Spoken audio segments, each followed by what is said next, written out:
Good morning and welcome to ER Emotional Response.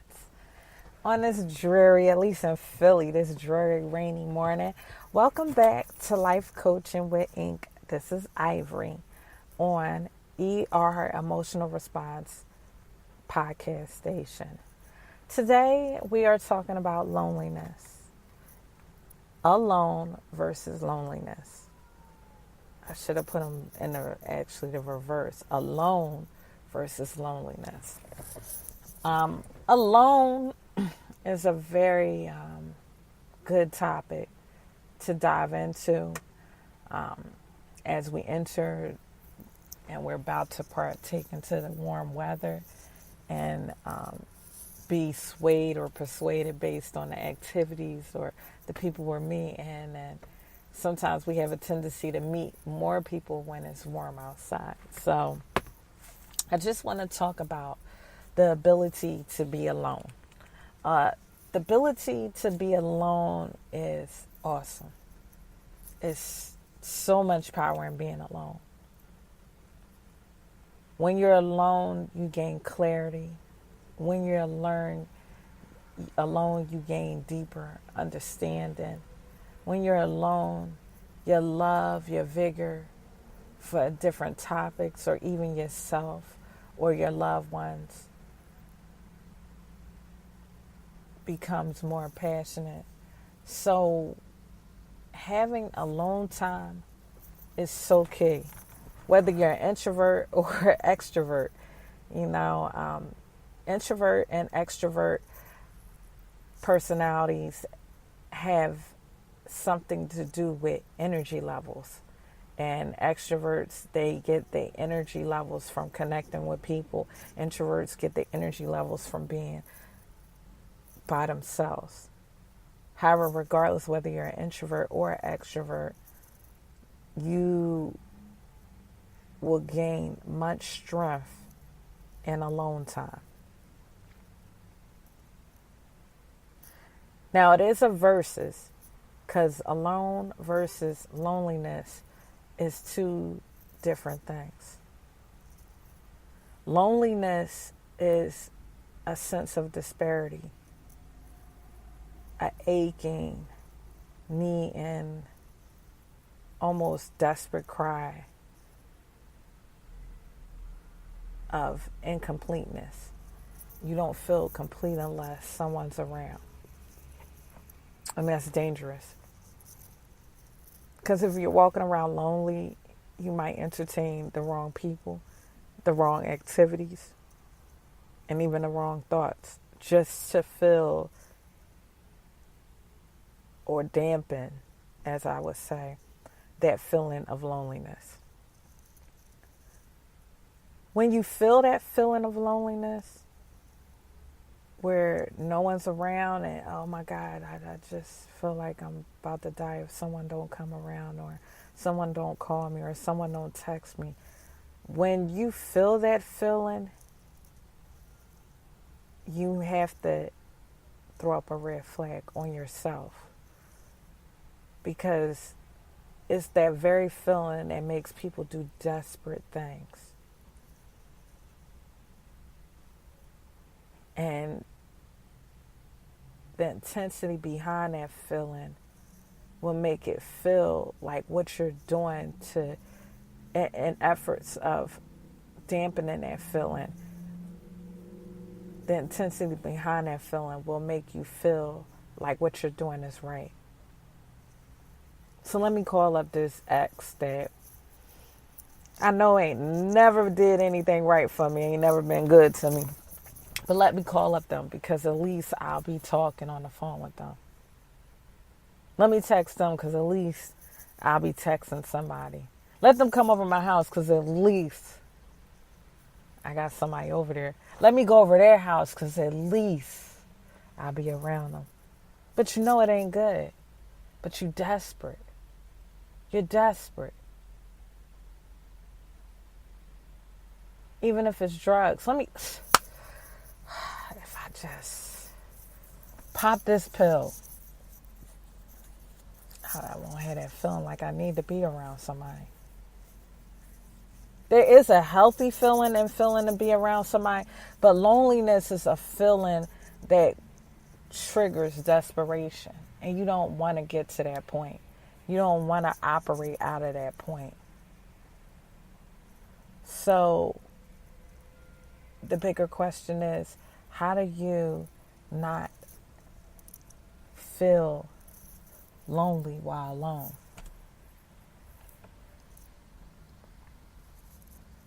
The key thing is start seeing yourself as enough. What? What does that have to do with anything? It has everything to do with everything. You were made complete and whole.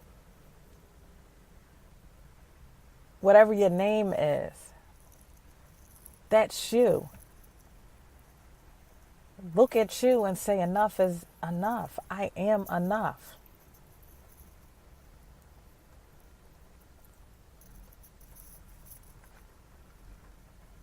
After realizing that, say I love myself.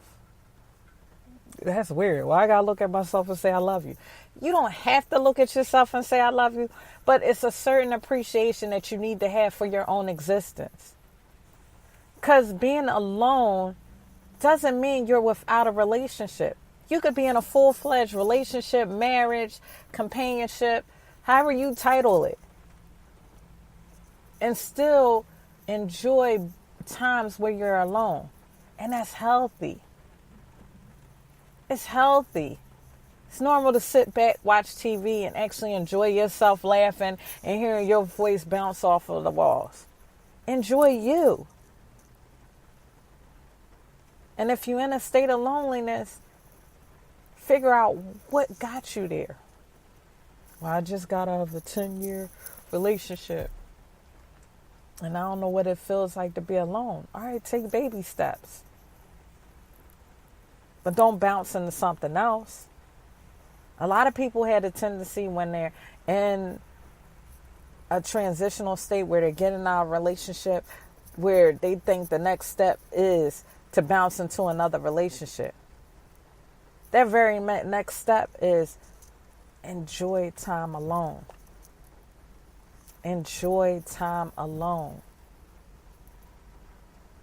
It's so many reasons why you shouldn't be bouncing in and out of different relationships back to back, back to back, back to back.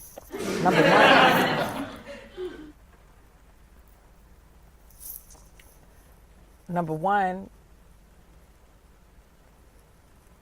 you should be able to know yourself once you step out of that relationship. If you're jumping from one relationship to the next relationship to the next relationship, you very well might be lost in translation after bouncing through so many different people. And so you have to have that alone time. Number two, you can have residue of that person that you was in the long-term relationship or the short-term relationship with on you. And so that alone time will allow you to distinguish, okay, this is me, this is them. I want to get back to me. Because sometimes you lose identity in your relationship. You forget who you are. So alone time is so key. It's so key. I can't say it enough. You could be in a very successful marriage. And those moments when the kids are gone and she or he is at work and you have an hour or two before you go into the office to just unravel and be you, is that very moment where you start to feel centered again or start to fall back in love with why you exist. So you could be more of an effective father, more of an effective husband, more of an effective brother or sister. So whether you're in a relationship or out of a relationship, whether you're exploring the dating realm, alone time is very necessary. you find out what you really like, what you really don't like. You start to understand, oh, okay, this is what I feel. It's not matching up with what I want to vocalize. And so you start erasing that text. Because sometimes we say stuff in text messages or on voicemails, and we don't intend for that stuff to happen, but we don't spend time alone for ourselves. You got to ask yourself in your alone time, is that what I really want? Is that what I really want to do? And when you get that alone time, it might be the breaking point where you realize, no, I love that person. I love being with that person. I'm majoring in the minors. I'm the problem. My negative thoughts is all over the place. So how can I see things going into a positive realm if I'm always thinking negative? Because I don't want it to always be, okay, alone time equating to getting out of a relationship. You could be very well in a healthy and productive relationship.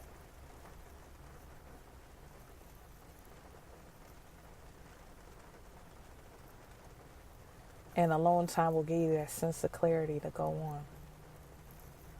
Alone time will be able to shake off the residue of other people's problems and appreciate and be grateful for your situation and what you have. Or that alone time will allow you to halt and say, so what? X, Y, and Z is going on in other people's lives. What I got is good, and that's all that matters. So I wanted to dive in this Tuesday to talk about alone time, because I don't want people to go into spring and summer thinking the weather getting warm, I got to have somebody on my hip. I got to be holding somebody's hands. Oh, I need somebody new. New air, new people. Like, get a grip, get a hold of yourself. Shake down all those ideologies that are not beneficial, and have some alone time. Just because the weather getting warm now, I mean, you got to go out and start meeting people and getting numbers and stuff. It's just a change in weather. February is just like June. It's another month in the year. It has 24 hours in each day. 7 days in each week. A day and night. So when you look at that, stop. Don't get consumed and the weather changing and thinking that, oh, I gotta have this, have that. You might just want to go to the movies by yourself. You might want to just sit out at a cafe and eat by yourself. So I just want to make it more appealing to have alone time, whether in or out of a relationship. Because the more alone time you have, the more you can be loving to yourself, loving to others, appreciative of yourself, appreciative to others, enjoying your existence, and then enjoying other people's existence. But you gotta have that alone time.